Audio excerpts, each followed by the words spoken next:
ಇತ್ತೀಚಿನ ಸಂಚಿಕೆಗಳನ್ನು ಜಾಹೀರಾತಿನ ಕಿರಿಕಿರಿ ಇಲ್ಲದೆ ನೋಡಿ.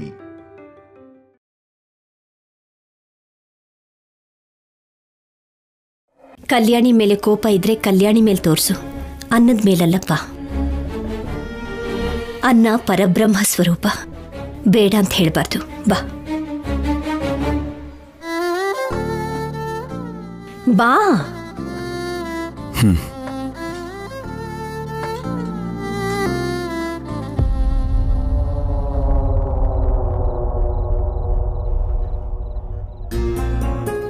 ಕಲ್ಯಾಣಿ, ನೀನ್ ಕೂಡ ಕೂತ್ಕೋ, ನಾನು ಬಡಿಸ್ತೀನಿ.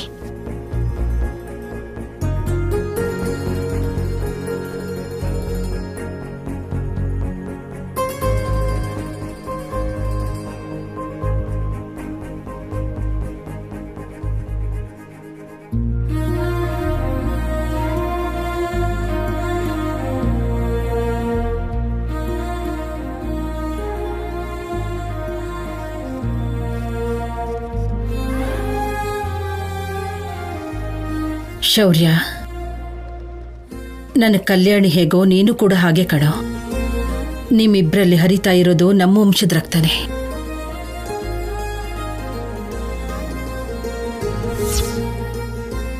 ನಿಮ್ಮಿಬ್ರ ಸಂತೋಷನೇ ನಮ್ಮೆಲ್ರ ಸಂತೋಷ. ಮನೆಯಲ್ಲಿ ಚಿಕ್ಕ ಚಿಕ್ಕ ಜಗಳಗಳು ಹೋಗ್ಬೇಕು ಅಂದ್ರೆ, ನೀನು ಕಲ್ಯಾಣಿ ಸಂತೋಷವಾಗಿರ್ಬೇಕು ಅಂದ್ರೆ, ಪುರೋಹಿತರು ಹೇಳ್ದಾಗೆ ಗಿರ್ಜಾ ಕಲ್ಯಾಣ ಮಾಡಿಸೋದೇ ಒಳ್ಳೇದು.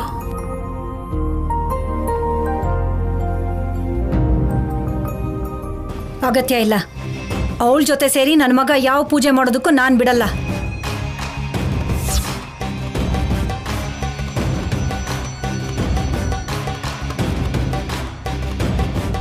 ಅವನನ್ನ ಕರಿ ಅಂತ ಹೇಳಿದ್ದಕ್ಕೆ, ಅವನ ಮೇಲಿನ ಪ್ರೀತಿಗೆ, ಅವನ ಮೇಲಿರೋ ಕಾಳಜಿಗೆ ಅವನ್ನ ಕರೆದ್ಲು ಅಂತ ಅನ್ಕೊಂಡಮ್ಮ.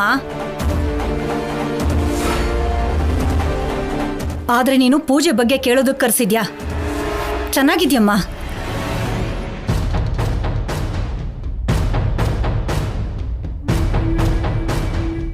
ದಮಯಂತಿ, ನಿಮ್ಮ ಅಮ್ಮಂದು ನಿನ್ನ ಹಾಗೆ ವಕ್ರ ಬುದ್ಧಿ ಅಲ್ಲ, ಒಂದೇ ಕಡೆ ಯೋಚನೆ ಮಾಡೋದಕ್ಕೆ. ಇಬ್ರು ಚೆನ್ನಾಗಿರ್ಬೇಕು ಅನ್ನೋದೇ ಅವಳ ಆಸೆ ಆಗಿರುತ್ತೆ. ನಿನ್ನ ಮಾತುಗಳಿಗೆ ಮಿತಿನೇ ಇಲ್ವಾ?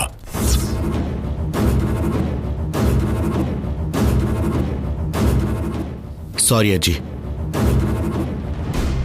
ನನಗೀಗ ಯಾವ ಪೂಜೆ ಮಾಡೋದಕ್ಕೂ ಮನಸ್ಸಿಲ್ಲ. ನಮ್ಮಮ್ಮನ ಮನಸ್ಸಿಗೆ ನೋವಾಗಿದೆ, ಅವ್ರ ಕಾಲಿಗೆ ಏಟು ಬಿದ್ದಿದೆ.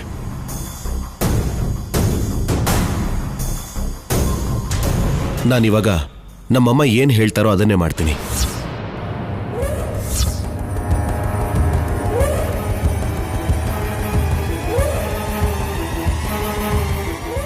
ನಿಮಗೆ ನಮ್ಮೆಲ್ಲರ ಸಂತೋಷ ಎಷ್ಟು ಮುಖ್ಯನೋ, ನನಗೆ ನಮ್ಮಮ್ಮನ ಸಂತೋಷನೂ ಅಷ್ಟೇ ಮುಖ್ಯ.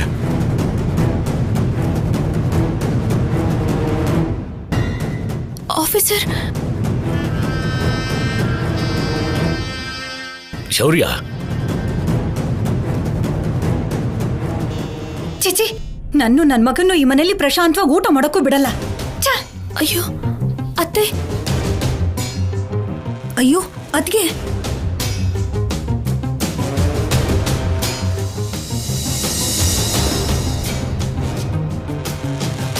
ಬಾಯಿ ಬಿಟ್ಟು ಎಲ್ರೂ ಸಂತೋಷಕ್ಕಾಗಿ ಕೇಳಿದ್ರು. ಶೌರ್ಯನ ಮನಸ್ಸು ಬದಲಾಗ್ಲಿಲ್ಲ ಅನುಪಮ.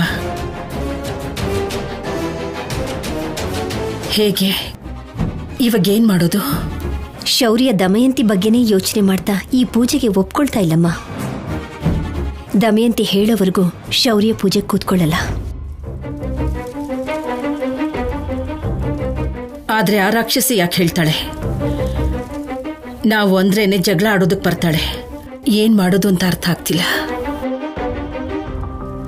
ಅಜ್ಜಿ, ನೀವು ಜಾಸ್ತಿ ಯೋಚನೆ ಮಾಡಿ ನಿಮ್ಮ ಆರೋಗ್ಯನ ಹಾಳು ಮಾಡ್ಕೋಬೇಡಿ. ನನ್ನ ಹಣೆ ಬರದಲ್ಲಿ ಹೇಗೆ ಬರ್ದಿದ್ಯೋ ಹಾಗಾಗತ್ತೆ. ಹಣೆ ಬರನ ನೋಡ್ತಾ ಹೇಗ್ ಬಿಟ್ಬಿಡ್ತೀವಿ? ಖಂಡಿತ ಗಿರ್ಜಾ ಕಲ್ಯಾಣ ನಡೆಯುತ್ತೆ ಅನ್ನೋ ನಂಬಿಕೆ ನನಗಿದೆ.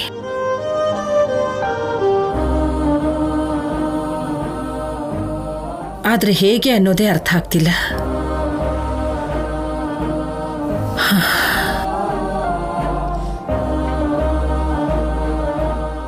ಆ ಈಶ್ವರ ಯಾವುದೋ ಒಂದು ದಾರಿ ತೋರಿಸ್ತೇ ಇರೋದಿಲ್ಲ.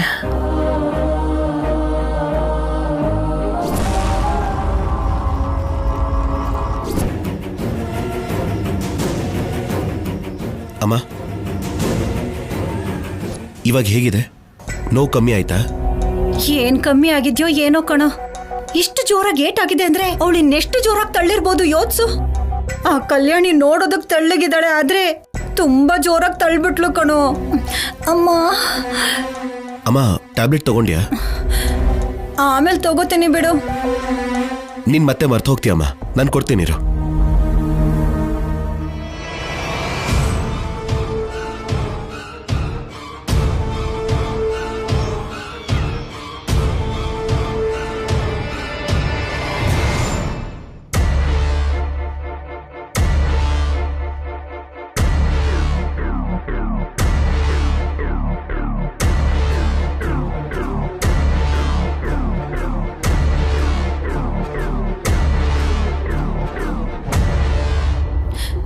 ಶೌರ್ಯ, ಟ್ಯಾಬ್ಲೆಟ್ ತಗೊಂಡ್ರೆ ಈ ನೋವು ಕಮ್ಮಿ ಆಗತ್ತೆ, ಆದ್ರೆ ಮನ್ಸಿಗೆ ಶಾಂತಿನೇ ಇಲ್ದೇ ಇರೋ ಹಾಗಾಗಿದೆ. ಅಮ್ಮ, ನೀನ್ ಅವ್ರ ಮಾತನ್ನ ಮನ್ಸಿಗೆ ಹಾಕೋಬೇಡ.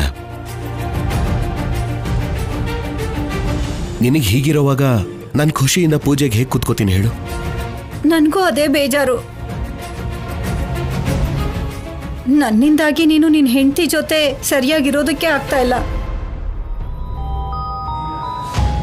ಇಬ್ರು ಸೇರಿ ಪೂಜೆ ಮಾಡಬೇಕು, ಎಲ್ಲಾದ್ರೂ ಸಂತೋಷವಾಗಿ ಹೊರಗಡೆ ಹೋಗ್ಬೇಕು ಅಂತ ನಿನ್ ಮನ್ಸಲ್ಲೂ ಇರುತ್ತಲ್ವಾ?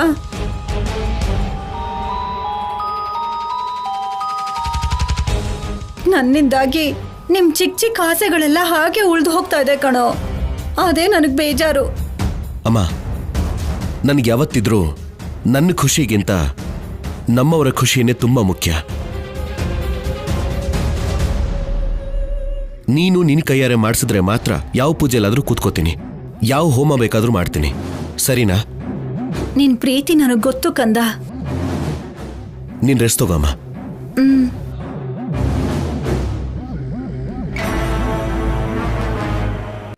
ಹುಷಾರಮ್ಮ.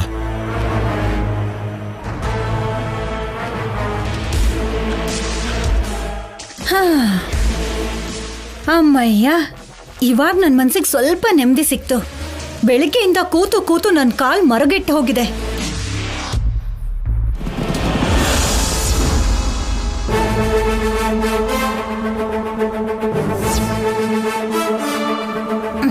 ಅಮ್ಮ,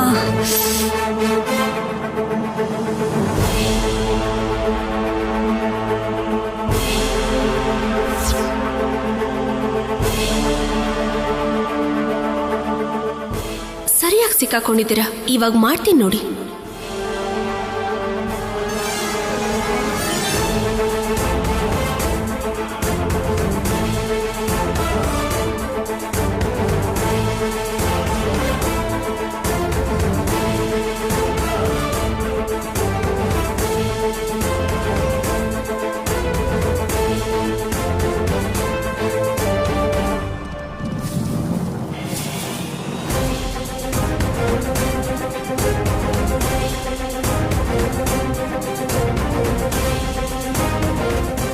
ಅತ್ತೆ, ಅಯ್ಯೋ, ಈ ರಾಕ್ಷಸಿ ಬರ್ತಾ ಇದ್ದಾಳೆ.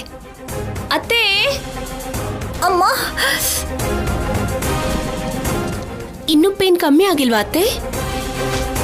ನೀನೇನಾದ್ರೂ ನಿಧಾನಕ್ಕೆ ತಳ್ಳಿದ್ಯಾ ಅಷ್ಟು ಬೇಗ ಕಮ್ಮಿ ಆಗಕ್ಕೆ?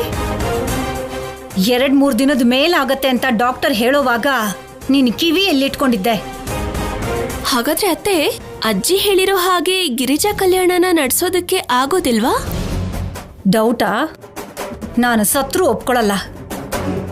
ಮನ್ಸನ್ನ ಬದಲಾಯಿಸ್ಕೊಳ್ಳಲ್ವಾ? ಈ ದಮಯಂತಿ ಹಠ ಹಿಡಿದು ಪಟ್ಟು ಎರಡೂ ಒಂದೇ. ಒಂದು ಸಲ ತೀರ್ಮಾನ ತಗೊಂಡ್ರೆ ಬದಲಾಯಿಸಲ್ಲ. ಈಗ ನಾನೊಂದು ವಿಡಿಯೋ ತೋರಿಸ್ತೀನಿ, ಅದನ್ನ ನೋಡಿದ ತಕ್ಷಣ ನೀವೇ ಗಿರಿಜಾ ಕಲ್ಯಾಣಕ್ಕೆ ಒಪ್ಕೊಳ್ತೀರಾ. ಅಬ್ಬಾ, ನನ್ ಮನ್ಸು ಬದಲಾಯಿಸೋ ಅಂಥದ್ದು ಏನಿದೆ ಅದರಲ್ಲಿ? ನಾನ್ ಯಾಕೆ ಹೇಳಿ, ನೀವೇ ಅದನ್ನ ನೋಡಿ.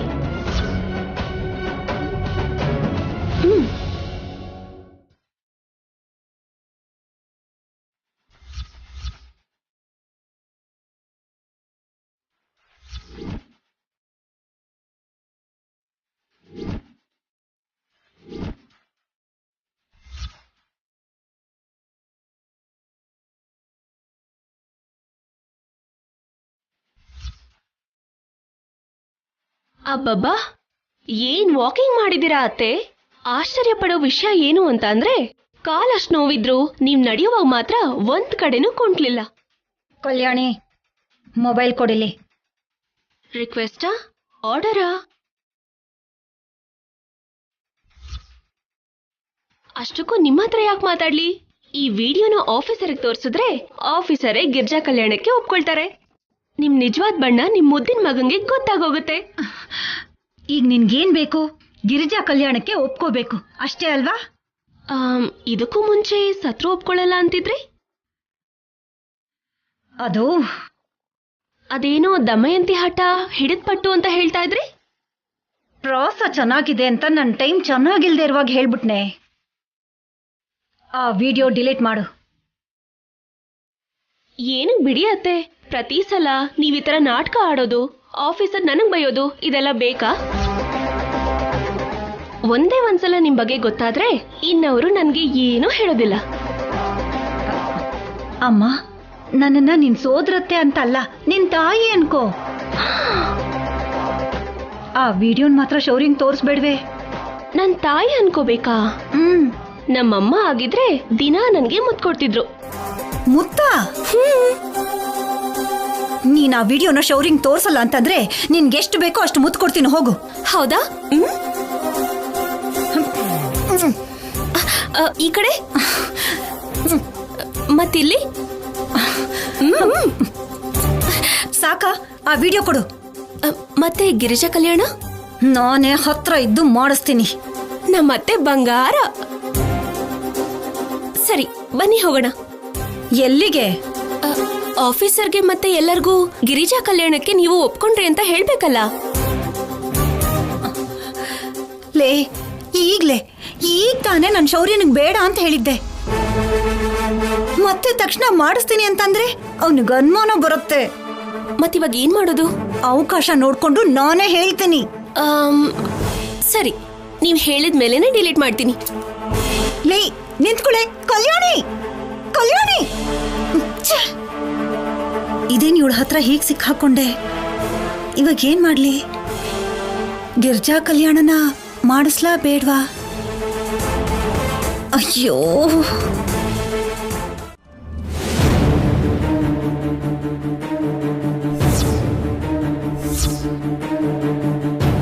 ನಿಮ್ಮ ಅಮ್ಮನ ಮೇಲೆ ಸ್ವಲ್ಪನಾದ್ರೂ ಪ್ರೀತಿ ಇದೆಯೇನೋ?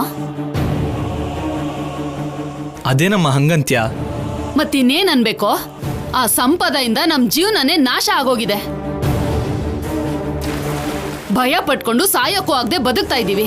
ನೀನಿನ್ನು ಆ ಸಂಪದನೆ ಬೇಕು ಅಂತಿದ್ಯಾ? ಅಮ್ಮ, ಏನ್ ನಡೀತೋ ತಿಳ್ಕೊಳ್ದೇನೆ ಮಾತಾಡ್ತಾ ಇದ್ಯಾ? ಏನ್ ತಿಳ್ಕೊಬೇಕೋ? ಅವಳಿಂದ ಅಲ್ವಾ ನಾವು ಬೀದಿಗೆ ಬಿದ್ದಿದ್ದು?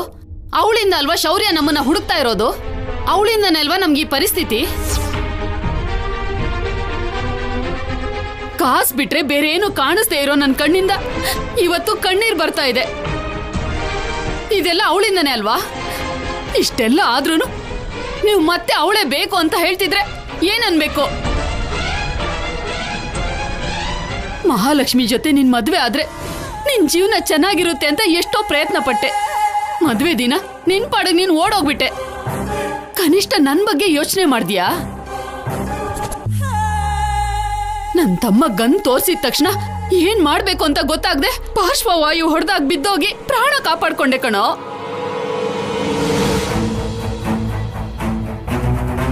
ಅನಾಥೆಯಾಗಿ ಹಾಸ್ಪಿಟ್ಲಲ್ಲಿ ಒಬ್ಳೆ ಸಾವಿನ ಭಯದಲ್ಲಿ ನಾಟಕ ಮಾಡಕ್ಕಾಗ್ದೆ ಸಾಯ್ತಾ ಇದ್ದೆ.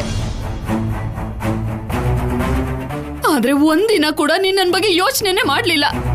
ನಿನಗ್ ಬೇಕಾಗಿದ್ದು ನಿನ್ನ ಬಿಟ್ಟು ಹೋದ್ಲಲ್ಲ ಆ ಸಂಪದ.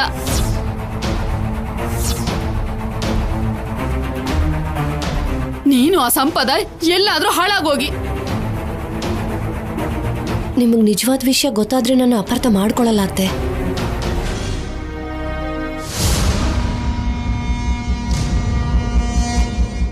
ನಾನು ಆ ಮನೆಗೆ ಹೋಗಿದ್ದು ಸಿದ್ದು ಇಷ್ಟ ಆಗ್ದೇನೋ, ನೀವ್ ಇಷ್ಟ ಆಗ್ದೇನೋ, ಅಥವಾ ಶೌರ್ಯನ್ ಮೇಲಿನ ಪ್ರೀತಿಯಿಂದನೋ ಅಲ್ಲ.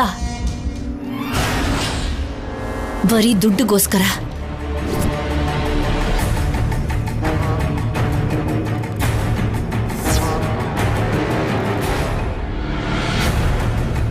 ಸಿದ್ದು ಡೈರೆಕ್ಟರ್ ಆಗ್ಬೇಕು ಅಂದ್ರೆ ದುಡ್ಡು ಬೇಕು. ಆ ದುಡ್ಡುಗೋಸ್ಕರ ಸಿದ್ದುಗಿಷ್ಟ ಇಲ್ದೇ ಇದ್ರು ಮಹಾಲಕ್ಷ್ಮಿ ಜೊತೆ ಸಲಿಗೆಯಿಂದ ಇದ್ದು ಅವ್ರ ಮಾವನ್ನ ಬ್ಲ್ಯಾಕ್ ಮೇಲ್ ಮಾಡಿ ದುಡ್ಡು ದೋಚೋಣ ಅನ್ಕೊಂಡಿದ್ರು.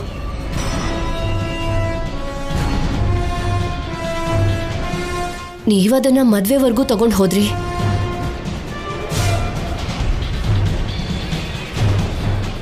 ಸಿದ್ದು ನೋವು ನೋಡಕ್ಕಾಗ್ದೆ ಇಬ್ರು ಸೇರಿ ಒಂದ್ ನಿರ್ಧಾರ ತಗೊಂಡ್ವಿ. ತಾಳಿ ಕಟ್ಟೋ ಟೈಮ್ಗೆ ದುಡ್ಡಿನ ಜೊತೆ ಓಡ್ ಹೋಗೋಣ ಅನ್ಕೊಂಡ್ವಿ.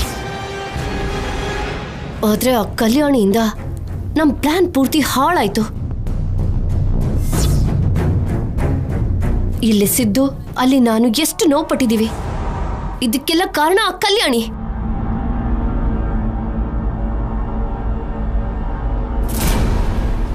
ನಮ್ ನೋವಿಗೆ ಕಾರಣ ಆಗಿರೋ ಆ ಕಲ್ಯಾಣಿನ ಮಾತ್ರ ಬಿಡೋದಿಲ್ಲಮ್ಮ.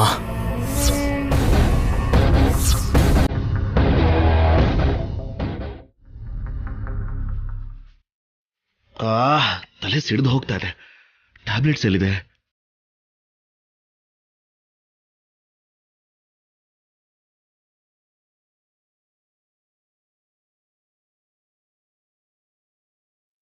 ಆಫೀಸರ್, ಏನ್ ಹುಡುಕ್ತಾ ಇದ್ದೀರಾ?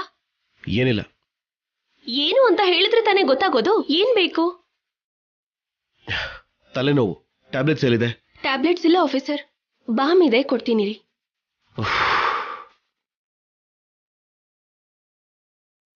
ಕೂತ್ಕೊಳ್ಳಿ, ನಾನು ಹಚ್ತೀನಿ. ಏನ್ ಬೇಕಾಗಿಲ್ಲ, ಕೊಡಿಲಿ.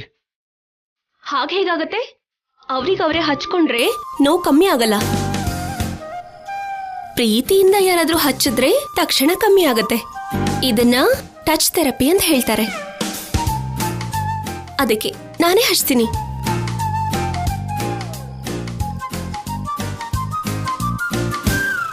ಹಲೋ ಆಫೀಸರ್, ಏನು ಓವರ್ ಆಕ್ಟಿಂಗ್ ಮಾಡ್ತಿದ್ದೀರಾ? ಇದು ನಿಮ್ ಸ್ಟೇಷನ್ ಅಲ್ಲ, ಮನೆ. ಇಲ್ಲಿ ನೀವಲ್ಲ ಹೆಡ್ ಆಫೀಸರ್, ನಾನು. ಸೈಲೆಂಟಾಗಿ ಕೂತ್ಕೊಳ್ಳಿ. ನನ್ ಬಗ್ಗೆ ಇನ್ನೂ ನಿಮಗ್ ಸರಿಯಾಗಿ ಗೊತ್ತಿಲ್ಲ. ಹೋಗ್ಲಿ ಪಾಪ, ತಾಳಿ ಕಟ್ಟಿರೋ ಗಂಡ ಅಂತ ಗೌರವ ಕೊಟ್ಟು ಸುಮ್ನೆ ಸೈಲೆಂಟ್ ಆಗಿದ್ದೀನಿ. ನನ್ನ ಒರಿಜಿನಲ್ ಕ್ಯಾರೆಕ್ಟರ್ ತೋರಿಸ್ತೆ ಅಂದ್ರೆ ತಡ್ಕೊಳ್ಳೋದಿಲ್ಲ. ಬನ್ನಿ ಕೂತ್ಕೊಳ್ಳಿ. ಕಲ್ಯಾಣಿ, ಬೇಡ ಅಂತ ಹೇಳಿದ್ರೆ ಅರ್ಥ ಆಗಲ್ವಾ? ಪರ್ಮಿಷನ್ ಕೇಳಬೇಕು ಅಂತ ಗೊತ್ತಾಗಲ್ವಾ? ಹೌದಾ, ಪರ್ಮಿಷನ್ ಕೇಳ್ಬೇಕಿತ್ತಾ? ಸರಿ, ತಗೊಳ್ತೀನಿ ಬಿಡಿ. ಆದ್ರೆ ನನ್ ಕುತ್ತಿಗೆಗೆ ತಾಳಿ ಕಟ್ಟೋಕ್ಕೂ ಮುಂಚೆ ನೀನ್ ನನ್ ಪರ್ಮಿಷನ್ ಕೇಳಿದ್ರಾ? ಅಟ್ಲೀಸ್ಟ್ ಒಂದ್ ಮಾತು ಹೇಳಿದ್ರಾ? ಇಲ್ವಲ್ಲ. ಆಗ ನೆನ್ಪಾಗದೆ ಇರೋ ಪರ್ಮಿಷನ್ ಇವಾಗ ನೆನ್ಪಾಗೋಯ್ತಾ? ಚೆನ್ನಾಗಿದೆ.